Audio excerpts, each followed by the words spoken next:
Nah, ini kita sudah berada di depannya. Ini anak ibu Istana Bahasa Pegaruyan ini tampahannya seperti ini, sama dengan ciri khas rumah gadang Sumatera Barat pada umumnya yang memiliki gonjong. Anak ibu dapat lihat, dan perbedaan Istana Bahasa Pegaruyan ini dengan istana yang lain atau rumah lain, dia bertingkat. Dan ini anak ibu nampak lihat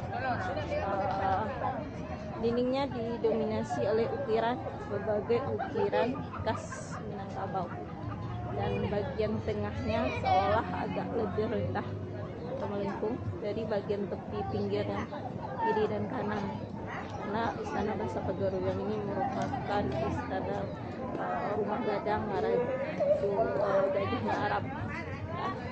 Nah, ibu nampak lihat berbagai bentuk